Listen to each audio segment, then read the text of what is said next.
अब हम पढ़ेंगे कक्षा 7 का सामाजिक विज्ञान में राजनीतिक यानी कि पॉलिटिकल साइंस पढ़ेंगे। सामाजिक एवं राजनीतिक जीवन, है ना। ये हमारा कक्षा 7 का पॉलिटिकल साइंस का बुक है। उसमें से हमारा पहला चैप्टर है अध्याय 1 समानता। ठीक है, चलिए पढ़ते हैं। क्या आपको अपने जीवन की कोई ऐसी घटना याद है जब आपकी गरिमा को चोट पहुंची हो? आपको उस समय कैसा महसूस हुआ था? ये पहले सोचिए आप। ठीक, उसके बाद हम चैप्टर में आते हैं।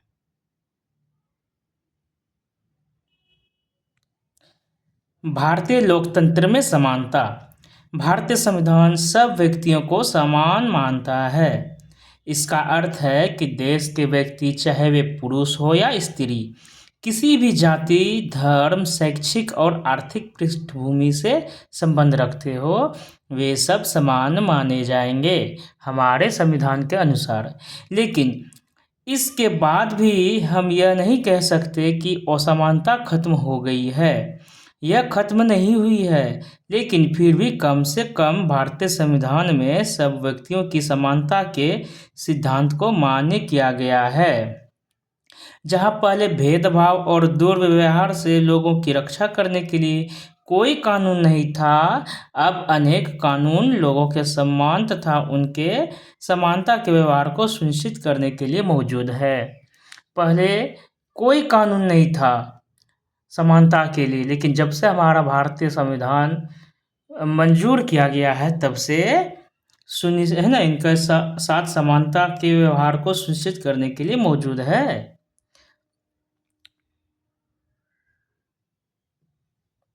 समानता को स्थापित करने के लिए संविधान में जो प्रावधान है, उनमें से कुछ निम्नलिखित है। प्रथम, कानून की दृष्टि में हर व्यक्ति समान है ना। समानता का जो प्रावधान है, उसमें से पहला क्या है कि कानून की दृष्टि में हर व्यक्ति समान है। इसका तात्पर्य है यह कि हर व्यक्ति को देश के राष्ट्रपति से लेकर कांता जैसे घरेलू काम की नौकरी करने वाली महिला तक सभी को एक ही जैसे कानून का पालन करना है।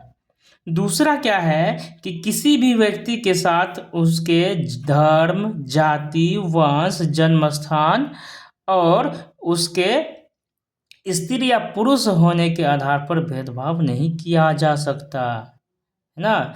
दूसरा है कि भेदभाव नहीं करना है, चाहे जाति के नाम पे, धर्म के नाम पे, वंश के नाम पे, जन्मस्थान के नाम पे, भाषा के नाम पे, किसी भी नाम पे। तीसरा, हर व्यक्ति सार्वजनिक स्थानों पर जा सकता है, जिनमें खेल के मैदान, होटल, दुकानें और बाजार आदि सम्मिलित है।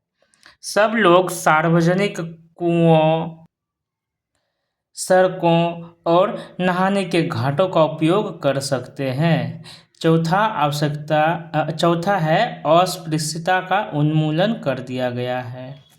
समझे दोस्तों, पहला क्या था कि कानून की दृष्टि में हर व्यक्ति समान है। दूसरा क्या था, किसी के साथ भेदभाव नहीं किया जाएगा। तीसरा क्या था, हर व्यक्ति सार्वजनिक स्थानों पर जा सकता है, सार्वजनिक स्थान जैसे खेल के मैदान, होटल, दुकान, बाजार आदि। और चौथा क्या है, अस्पृश्यता का उन्मूलन कर दिया गया है, छुआछूत को जो है ना, उन्मूलन। चलिए, शासन ने संविधान द्वारा मान्य किए गए समानता के अधिकार को दो तरह से लागू किया है। शासन ने संविधान के द्वारा जो मान्य किए गए समानता का अधिकार है, उसको दो तरह से लागू किया। पहला कानून के द्वारा और दूसरा सरकार की योजनाओं व कार्यक्रमों द्वारा सुविधाहीन समाजों की मदद करके। भारत में ऐसे अनेक कानून हैं जो व्यक्ति के समान व्यवहार प्राप्त करने के अधिकार की रक्षा करते हैं। कानून के साथ साथ सरकार ने उन समुदायों जिनके साथ सैकड़ों वर्षों तक असमानता का व्यवहार हुआ है, उनका जीवन सुधारने के लिए अनेक कार्यक्रम और योजनाएं लागू की है ना। ये योजनाएं यह सुनिश्चित करने के लिए चलाई गई कि जिन लोगों को अतीत से अवसर नहीं मिले, अतीत में है ना, पहले जो अवसर नहीं मिले, अब उन्हें अधिक अवसर प्राप्त हो। इस दिशा में सरकार द्वारा उठाया गया एक कदम है मध्याह्न भोजन की व्यवस्था। इस कार्यक्रम के अंतर्गत सभी सरकारी प्राथमिक स्कूलों के बच्चों को दोपहर का भोजन स्कूल द्वारा दिया जाता है। यह योजना भारत में सर्वप्रथम तमिलनाडु राज्य में प्रारंभ की गई और 2001 में उच्चतम न्यायालय ने सभी राज्य सरकारों को इसे अपने स्कूलों में 6 माह के अंदर आरंभ करने के निर्देश दिए। तो मध्याह्न जो होता है मिड डे मील योजना सबसे पहले कहाँ पर शुरू की गई? तो तमिलनाडु राज्य में। और 2001 में उच्चतम न्यायालय मतलब हमारे जो सुप्रीम कोर्ट है, वो सुप्रीम कोर्ट नहीं, उच्चतम न्यायालय हमारा सुप्रीम कोर्ट हो गया, सर्वोच्च न्यायालय, उच्चतम न्यायालय हाई कोर्ट हो गया। इन्हें क्या बोलता है, सभी राज्य सरकारों को इसे अपने स्कूल में 6 माह के अंदर आरंभ करने का निर्देश दे दिया। इस कार्यक्रम के काफ़ी सकारात्मक प्रभाव हुए। उदाहरण के लिए दोपहर का भोजन मिलने के कारण गरीब बच्चों ने अधिक संख्या में स्कूल में प्रवेश लेना और नियमित रूप से स्कूल जाना शुरू कर दिया। शिक्षक बताते हैं कि पहले बच्चे खाना खाने घर जाते थे और फिर वापस स्कूल लौटते ही नहीं थे, परंतु अब जब से स्कूल में मध्याह्न भोजन मिलने लगा है, उनकी उपस्थिति में सुधार आया है। वे माताएं जिन्हें पहले अपना काम छोड़कर दोपहर को बच्चों को खाना खिलाने पर घर आना पड़ता था, अब उन्हें ऐसा नहीं करना पड़ता है। इस कार्यक्रम से जातिगत पूर्वाग्रहों को कम करने में भी सहायता मिली है, क्योंकि स्कूल में सभी जातियों के बच्चे साथ साथ भोजन करते हैं और कुछ स्थानों पर तो भोजन पकाने के लिए दलित महिलाओं को काम पर रखा गया है। मध्याह्न भोजन कार्यक्रम ने निर्धन विद्यार्थियों की भूख मिटाने में भी सहायता की है, जो प्रायः खाली पेट स्कूल आते हैं और इसी कारण पढ़ाई पर ध्यान केंद्रित नहीं कर पाते थे।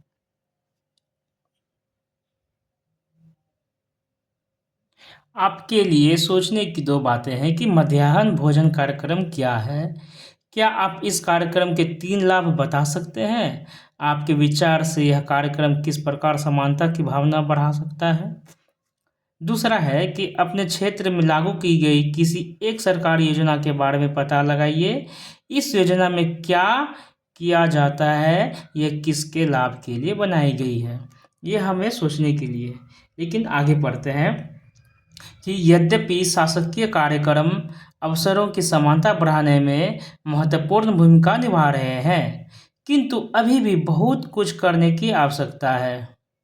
मध्याह्न भोजन कार्यक्रम ने निर्धन बच्चों का स्कूल में प्रवेश और उनकी उपस्थिति तो बढ़ा दी है, लेकिन फिर भी है ना, इस देश में वे स्कूल जहां अमीरों के बच्चे जाते हैं, उन स्कूलों से बहुत अलग हैं। जहां गरीबों के बच्चे पढ़ते हैं, आज भी देश में कई स्कूल हैं जिनमें ओम प्रकाश वाल्मीकि जैसे दलित बच्चों के साथ भेदभाव और असमानता का व्यवहार किया जाता है। इन बच्चों को ऐसी असमान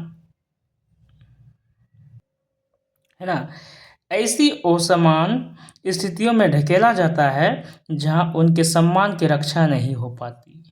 ऐसा इसलिए है क्योंकि कानून बन जाने के बाद भी लोग उन्हें समान समझने से इनकार कर देते हैं। इसका मुख्य कारण यह है कि दृष्टिकोण में बहुत धीरे धीरे परिवर्तन आता है।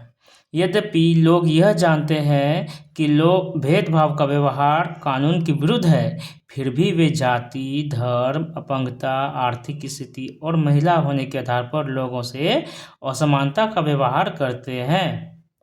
वर्तमान दृष्टिकोण को बदलना तभी संभव है जब लोग यह विश्वास करने लगे कि कोई भी कमतर नहीं है ना। हम इसी कारण से मतलब यही एक प्रक्रिया के द्वारा वर्तमान दृष्टिकोण को बदल सकते हैं और हर व्यक्ति सम्मानजनक व्यवहार का अधिकारी है।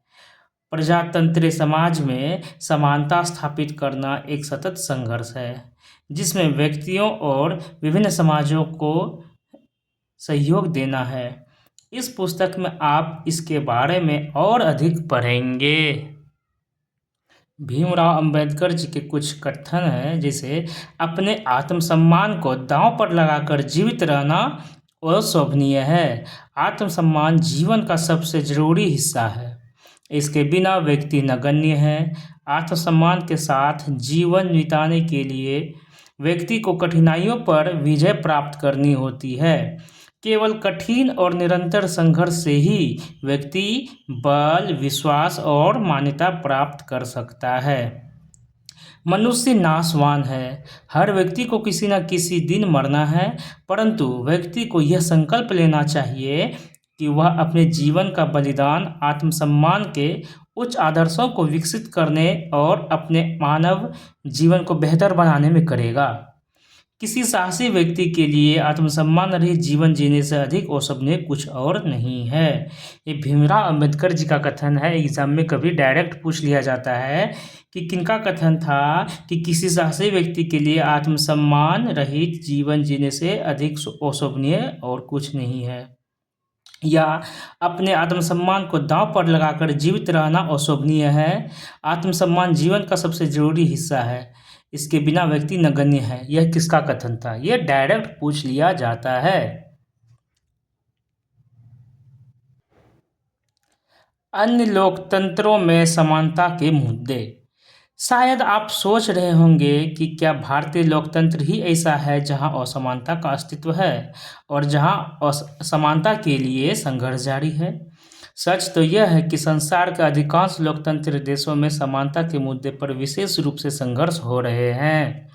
उदाहरण के लिए संयुक्त राज्य अमेरिका में अफ्रीकी अमेरिकन लोग, जिनके पूर्वज गुलाम थे और अफ्रीका से लाए गए थे, वे आज भी अपने जीवन को मुख्य रूप से असमान बताते हैं। जबकि 1950 के अंतिम दशक में अफ्रीकी अमेरिकनों को समान अधिकार दिलाने के लिए आंदोलन हुआ था। इससे पहले अफ्रीकी अमेरिकनों के साथ संयुक्त राज्य में बहुत असमानता का व्यवहार होता था और कानून भी उन्हें समान नहीं मानता था। उदाहरण के लिए बस से यात्रा करते समय उन्हें बस में पीछे बैठना पड़ता था, या जब भी कोई गोरा आदमी बैठना चाहे उन्हें अपनी सीट से उठ जाना पड़ता था। मतलब वहाँ पर गोरा और काला का भेदभाव होता था। और क्या है देखते, रोजा पार्कस है ना, एक व्यक्ति है, महिला है रोजा पार्कस, जो कि 1913 से लेकर 2005 तक इनकी जीवन काल चली थी। एक अफ्रीकी अमेरिकन महिला थी। रोजा पार्कस अफ्रीकी अमेरिकन महिला थी। 1 दिसंबर 1955 को दिन भर काम करके थक जाने के बाद बस में उन्होंने अपनी सीट एक गोरे व्यक्ति को देने से मना कर दिया। उस दिन उनके इनकार से अफ्रीकी अमेरिकनों के साथ असमानता को लेकर एक विशाल आंदोलन प्रारंभ हो गया, जो नागरिक अधिकार आंदोलन यानी कि सिविल राइट मूवमेंट कहलाया। नागरिक अधिकार आंदोलन कब शुरू हुआ? तो 1 दिसंबर 1955 के बाद से। क्यों? क्योंकि रोजा पार्कस एक महिला थी जो अफ्रीकी अमेरिकन महिला थी। उन्होंने एक गोरे व्यक्ति को अपना सीट देने से मना कर दिया। 1964 के नागरिक अधिकार अधिनियम ने, है ना, अब ये 1964 का नागरिक अधिकार अधिनियम था, है ना, नागरिक अधिकार अधिनियम यानी कि सिविल राइट मूवमेंट 1964 के नागरिक अधिकार अधिनियम था। उसने क्या किया? नस्ल, धर्म और राष्ट्र मूल के आधार पर भेदभाव का निषेध कर दिया, है ना।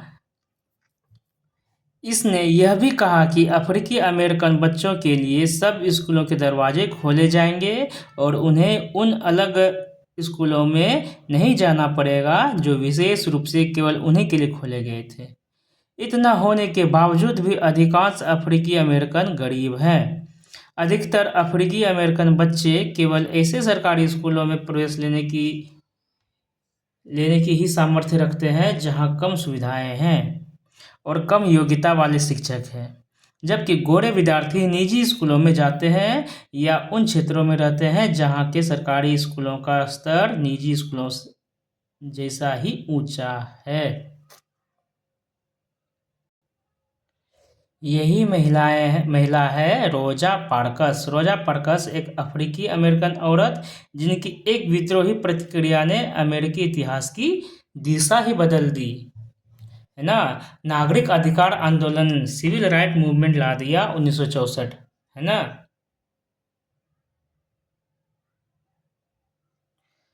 भारत के संविधान के अनुच्छेद 15 के अंश क्या है? धर्म, मूलवंश, जाति, लिंग या जन्मस्थान के आधार पर विभेद का प्रतिषेध। पहला क्या है? राज्य किसी नागरिक के विरुद्ध केवल धर्म, मूलवंश, जाति, लिंग, जन्मस्थान या इनमें से किसी के आधार पर कोई विभेद नहीं करेगा। हाँ, ये हमारे अनुच्छेद 15 में लिखा गया है। दूसरा, कोई नागरिक केवल धर्म, मूलवंश, जाति, लिंग, जन्मस्थान या इनमें से किसी के आधार पर भी, है ना, को दुकानों, सार्वजनिक भोजनालयों, होटलों और सार्वजनिक मनोरंजन के स्थानों में प्रवेश या पूर्णतः या भागतः राजनिधि से पोषित या साधारण जनता के प्रयोग के लिए समर्पित कुओं, तालाबों, स्नान घाटों, सड़कों और सार्वजनिक समागम के स्थानों के उपयोग के संबंध में किसी भी निर्योग्यता, दायित्व, निर्बंधन या शर्त के अधीन नहीं होगा, है ना। ये हमारा भारत के संविधान के अनुच्छेद 15 में बताया गया है। लोकतंत्र की चुनौती। किसी भी देश को पूरी तरह से लोकतंत्र नहीं कहा जा सकता। हमेशा से ही ऐसा समुदाय और व्यक्ति होते हैं जो लोकतंत्र को नए अर्थ देते हैं और अधिक से अधिक समानता लाने के लिए नए नए सवाल उठाते हैं। इसके केंद्र में वह संघर्ष है जो सब व्यक्तियों को समानता और सम्मान दिलाने का पक्षधर है। इस पुस्तक में आप पढ़ेंगे कि किस तरह समानता का प्रश्न भारतीय लोकतंत्र में हमारे दैनिक जीवन के विभिन्न पहलुओं को प्रभावित करता है। इन पाठों को पढ़ते हुए विचार कीजिए कि क्या आप व्यक्तियों की समानता और उनके आत्मसम्मान को ऊंचा रखने की भावना को लोग स्वीकार कर रहे हैं या नहीं। तो इस प्रकार हमारा यह चैप्टर समाप्त हुआ, जो कि समानता के नाम से था। लेकिन इसमें एक शब्द संकलन दिया गया है जो हमारे लिए बहुत महत्वपूर्ण है। सार्वभौमिक वयस्क मताधिकार। ये क्या है? तो यह लोकतंत्र समाज का अत्यंत महत्वपूर्ण पहलू है। सार्वजनिक या सार्वभौमिक वयस्क मताधिकार क्या है? लोकतंत्र समाज का अत्यंत महत्वपूर्ण पहलू है। इसका अर्थ है कि सभी वयस्क 18 वर्ष एवं उससे अधिक आयु के नागरिकों को वोट देने का अधिकार है, चाहे उनकी सामाजिक या आर्थिक पृष्ठभूमि कुछ भी हो। समझे? दूसरा शब्द है गरिमा। ये गरिमा क्या होता है? इसका तात्पर्य अपने आप को और दूसरे व्यक्तियों को सम्मान योग्य समझने से है। गरिमा का मतलब होता है सम्मान योग्य। तीसरा है संविधान। संविधान क्या है? यह वह दस्तावेज है। संविधान क्या है? एक दस्तावेज है जिसमें देश की जनता व सरकार द्वारा पालन किए जाने वाले नियमों और अधिनियमों को निरूपित किया गया है। संविधान क्या है? नियम या अधिनियम का एक संग्रह है। नागरिक अधिकार आंदोलन। ये क्या था जो हम पढ़े रोजा पार्कस के बारे में? एक आंदोलन जो संयुक्त राज्य अमेरिका में 1950 के दशक के अंत में प्रारंभ हुआ और जिसमें अफ्रीकी अमेरिकन लोगों ने नस्लगत भेदभाव को समाप्त करने और समान अधिकारों की मांग की। तो इस प्रकार हमारा यह चैप्टर समाप्त होता है। अब पढ़ते हैं दूसरा चैप्टर।